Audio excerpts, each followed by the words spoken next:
बहू, कहाँ मर गई हो? अंदर से बहू ने आवाज दी, जिंदा हूं माँ जी। तो फिर मेरी चाय क्यों अभी तक नहीं आई?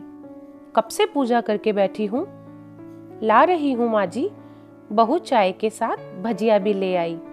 तो सास ने कहा, तेल का खिलाकर क्या मुझे मारोगी? बहू ने कहा, ठीक है माँ जी, ले जाती हूँ। तो सास ने कहा, रहने दे, अब बना दिया है तो खा लेती हूँ।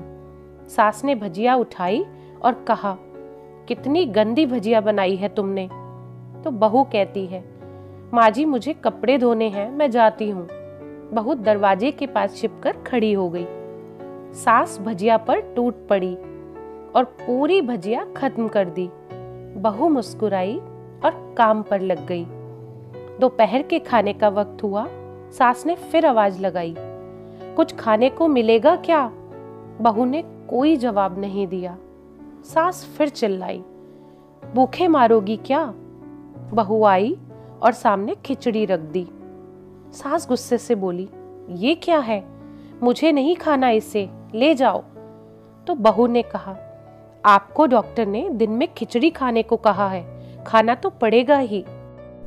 सास मुंह बनाते हुए बोली, हाँ हाँ, तू तो मेरी माँ बन जा।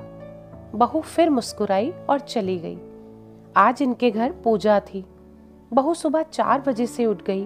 पहले स्नान किया, फिर फूल लाई, माला बनाई, रसोई साफ की, पकवान और भोज बनाया। सुबह के 10 बज गए थे। अब सास भी उठ चुकी थी। बहू अब पंडित जी के साथ भगवान जी के वस्त्र तैयार कर रही थी।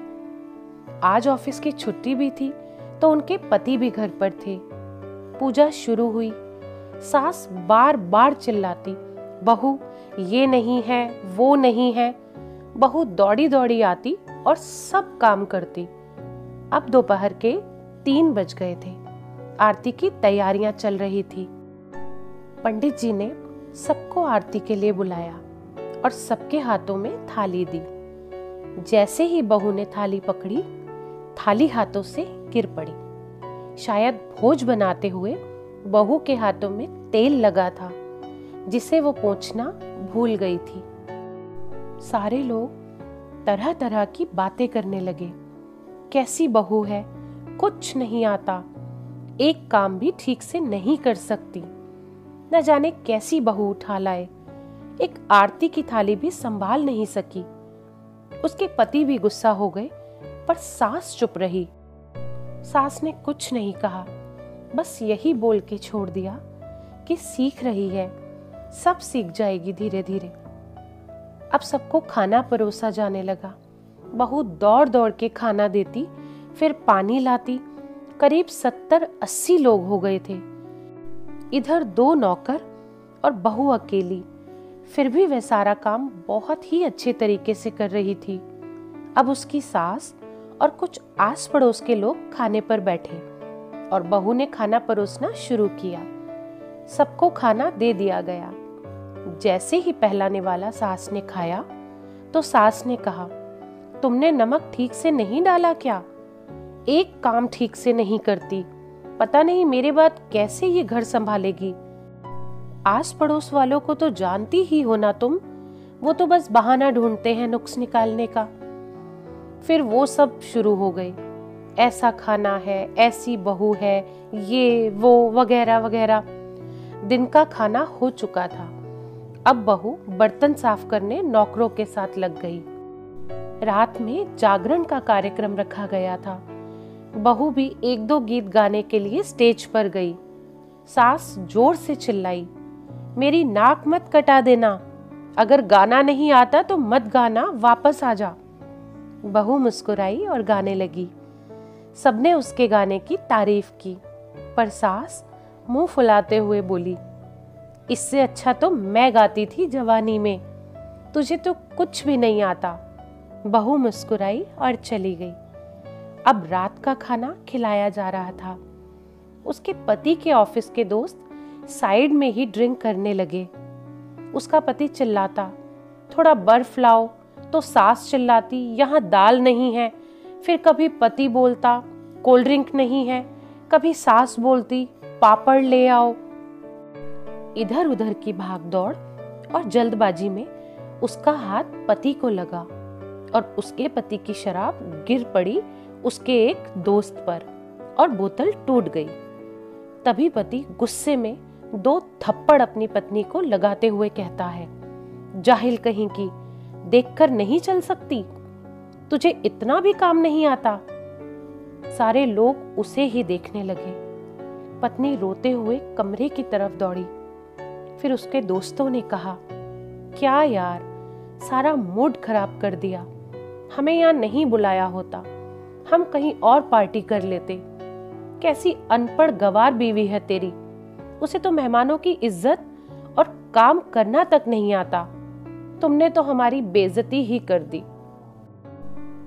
अब आस पड़ोस की औरतों को और बहाना मिल गया था।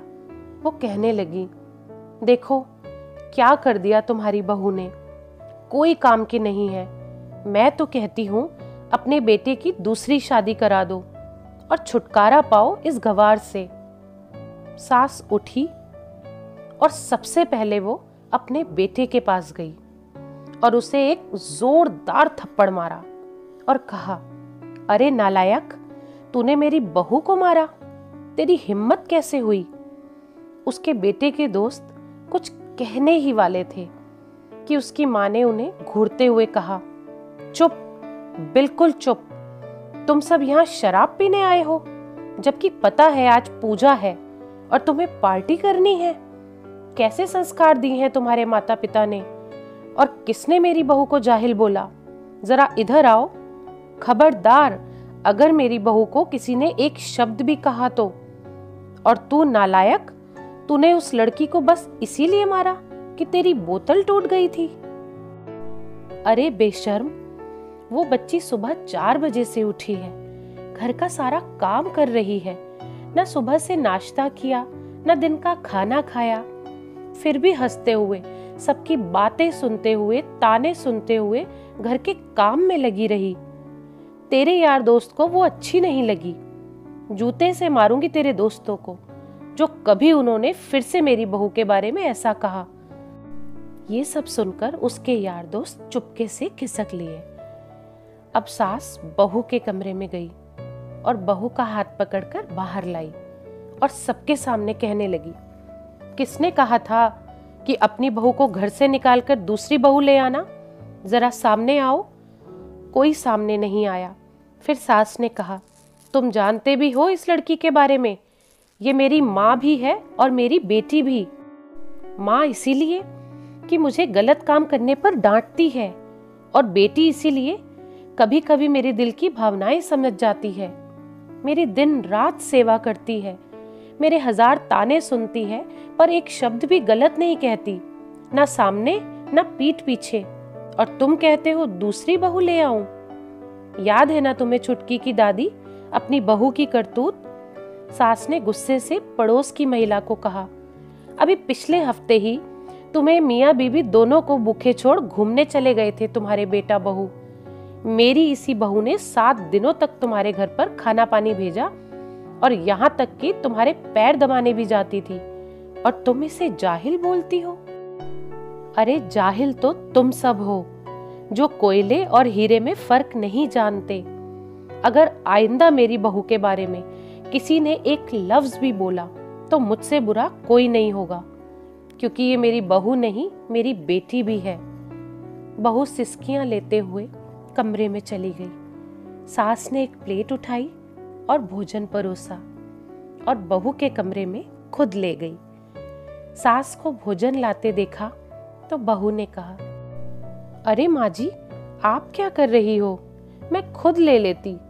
तो सास ने प्यार से ताना मारते हुए कहा, डर मत, इसमें जहर नहीं है, मार नहीं डालूंगी मैं तुझे। तुझे नई सास चाहिए होगी, पर मुझे अभी भी तू ही मेरे घर की बहू चाहिए। बहू ने अपनी सास को रोते हुए गले से लगा लिया। सास भी रो दी पहली बार और कहा, चल अब खाना खा ले। और फिर मजाक करते हुए कहा, फिर मेरे पैर दबाने चली आना, और ये ख्याल मन में मत लाना कि सास बार बार पैर दबाने को बोलती है तो किसी दिन मैं इसका गला ही दबा दूंगी। क्योंकि कभी मैं भी यही सोचती थी। ये सुनकर दोनों खूब हंसने लगती हैं। तो दोस्तों, कुछ रिश्ते तो बहुत मीठे होते हैं, बस उनकी बातें ही कड़वी होती हैं। ये कहानी आपको कैसी लगी कमेंट करके ज़रूर बताइएगा, और इसी तरह की और प्रेरणादायक कहानियाँ सुनने के लिए इस चैनल को सब्सक्राइब करें। धन्यवाद।